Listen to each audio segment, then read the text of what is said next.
Hello everybody, the biggest drug lord ever, the man who got the USA hooked on cocaine and built Colombia's largest underground empire. He had political ambitions and dreamed of the presidency, plunging his country into chaos and terror. The brutal and ruthless king of cocaine swam in luxury most of his life and had his own prison with a casino and This man was a cult hero of common people and one of the 7 world's richest people, spending $2,500 on rubber bands needed to hold stacks of his cash. Yes, it's all about Pablo Escobar and his daring and violent life.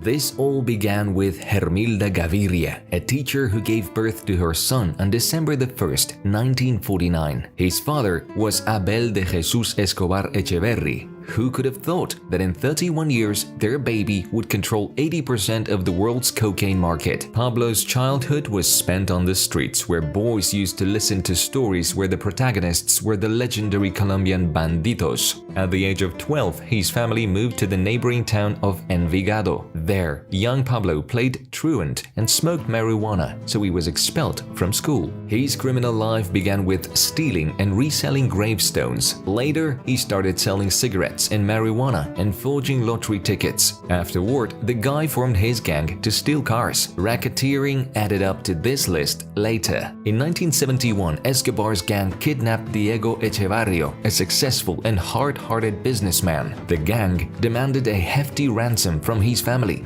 but they never got the money. The kidnappers then strangled their victim and dumped his body in the municipal landfill.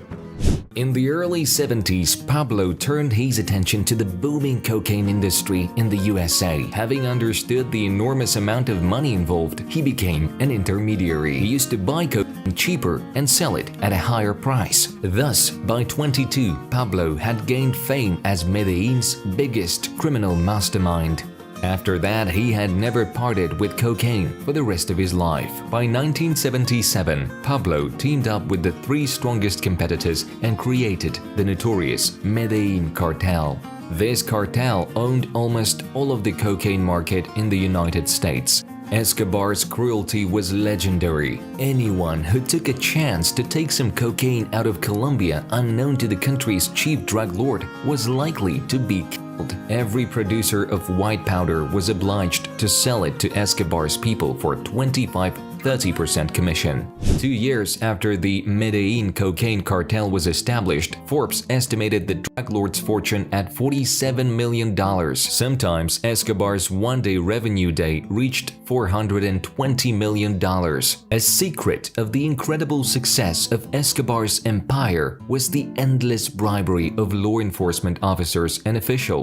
Everyone has a price. The important thing is to find out what it is, Pablo used to say. Indeed, he could buy everyone. The entire military unit of 43 surgeons and 5 officers was involved in transporting equipment for the Medellin cartel's drug lab. They were commanded by a captain who had passed a boot camp with drug dealers. Well, Escobar either intimidated or killed those who was reluctant to cooperate. His favorite motto was the phrase "plata o plomo," Spanish for silver or lead. Escobar managed to launder most of his money through sponsorship of the Atlético Nacional soccer team. The criminal was notedly passionate about soccer, and he used to invest lots of money in building pitches and the rest of the soccer infrastructure. Pablo used his cocaine money to build roads, volleyball and basketball courts, soccer fields, schools and churches. This way, Escobar wanted to have the air of Robin Hood, helping the poor. Pablo also owned 30 estates, 40 rarity cars, and 500,000 hectares of land.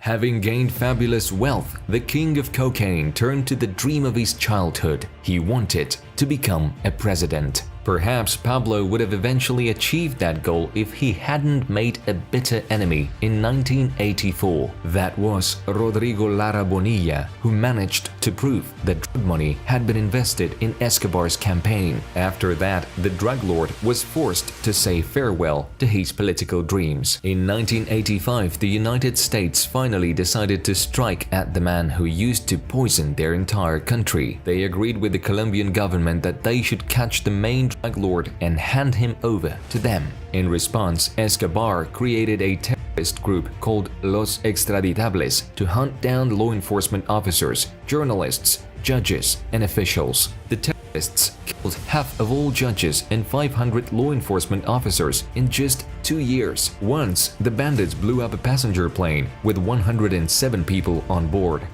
Even pulling all his strings and spending lots of money, the kingpin couldn't cancel the extradition law and had to hide from the authorities in multiple hiding places in Colombian cities. Just like Escobar, his family was hiding. Once on the run, they had to overnight in an open field with no wood to make a fire. That's where Pablo started to burn his money. This night took him several $1,000,000 to burn, but this kept his family warm. "I can replace things, but I could never replace my wife and kids," the drug lord used to say. About to be run down like an animal, Escobar went back to his old ways of kidnapping. His man kidnapped some of Colombia's richest people, counting on their powerful relatives to overhide the extradition. So what? He managed to do it. But in return, he had to turn himself in and go to jail. Honestly speaking, you couldn't dream of the prison conditions like his in your normal life. Pablo built an entire building for himself, which turned out to be better than any 5-star hotel. The huge grounds included a swimming pool, a soccer field, gardens, waterfalls, and a barbecue area. And the most interesting thing is that Escobar began to be seen in the stands of the stadiums. They sometimes let the drug leave his prison to cheer for his favorite soccer teams. Therefore, his arrest caused no problem for his business. The Colombian government was willing to make any concessions until he started killing people in jail. Eventually, the authorities decided to transfer the king of cocaine to a regular prison. Upon learning of this, Pablo went on the run. But you can hardly call it running away. The guards let him out through the central gate.